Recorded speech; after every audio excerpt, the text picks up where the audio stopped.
নমস্কার। অবশেষে মহামান্য সুপ্রিম কোর্টের কাছে পশ্চিমবঙ্গ স্কুল সার্ভিস কমিশন স্বীকার করে নিল বাতিল হওয়া প্রায় 26,000 চাকুরি প্রার্থীর মধ্যে প্রায় 7,000 নিয়োগ অবৈধভাবে হয়েছিল এবং বাকি প্রায় 19,000 নিয়োগ সম্পূর্ণ বৈধভাবে হয়েছিল। এখন কথা হচ্ছে, পশ্চিমবঙ্গে তৃণমূল সরকারের সময়কালে চাকরি নিয়োগে যে দুর্নীতি হয়েছে এটা প্রমাণ হলো।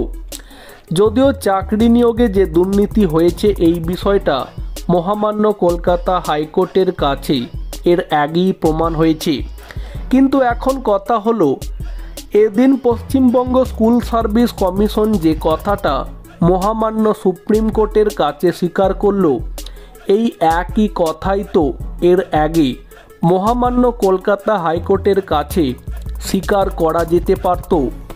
পশ্চিমবঙ্গ রাজ্য তৃণমূল কংগ্রেস সরকারের সময়কালে যখন চাকরি নিয়োগ দুর্নীতিকাণ্ডের ঘটনা ঘটেছিল, তখন তৃণমূল সরকার এটা ভেবেই নিয়েছিল যে এই চাকরি নিয়োগ দুর্নীতিকাণ্ডের বিষয়টি কেউ কখনো জানতে পারবে না। তাহলে এখন কথা হলো, এই প্রায় 26,000 নিয়োগ যখন তৃণমূল সরকার করেছিল, তখন তারা কি এটা ভেবে নিয়োগটা করেছিল যে বাপু এই প্রায় 7,000 চাকরি নিয়োগে দুর্নীতি করব আর বাকি প্রায় 19,000 নিয়োগ সম্পূর্ণ বৈধভাবে করব? চাকরি নিয়োগ দুর্নীতিকাণ্ডের বিষয়ে এদিন মহামান্য সুপ্রিম কোর্ট যা যা জানিয়েছে, তারপরে বেশ কিছু প্রশ্ন সামনে উঠে আসছে। এই বিষয়ে আপনাদের কি মতামত থাকছে সেটা কমেন্টে জানাতে পারেন। এদিন পশ্চিমবঙ্গ স্কুল সার্ভিস কমিশন বাতিল হওয়া প্রায় 26,000 চাকরি সংক্রান্ত বিষয়ে জানাতে গিয়ে যে প্রায় 7,000 নিয়োগ অবৈধ এবং বাকি প্রায় 19,000 নিয়োগ বৈধ এটা জানিয়েছে।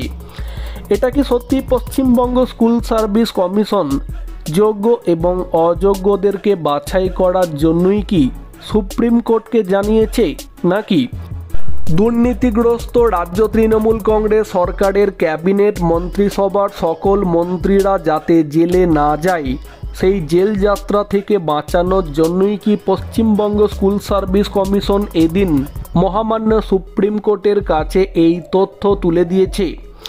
এছাড়া যে প্রশ্নটি সামনে উঠে আসছে, যদি আগামীতে পশ্চিমবঙ্গ স্কুল সার্ভিস কমিশন অবৈধ প্রায় 7,000 জনের তালিকা প্রকাশ করে, তাহলে ঠিক যেমনটা 2019-এর লোকসভা ভোটের নির্বাচনী ফলাফলের পরে পশ্চিমবঙ্গের তৃণমূলের আসন সংখ্যা কমে 22টিতে দাঁড়ানোর পরে মমতা বন্দ্যোপাধ্যায় যেভাবে প্রকাশ্যে তৃণমূলের ছোট বড় প্রত্যেক নেতাকে বার্তা দিয়ে জানিয়েছিলেন, তোমরা যারা জনগণের থেকে কাটমানি নিয়েছ সেই সমস্ত জনগণকে কাটমানির টাকা ফিরিয়ে দেবে।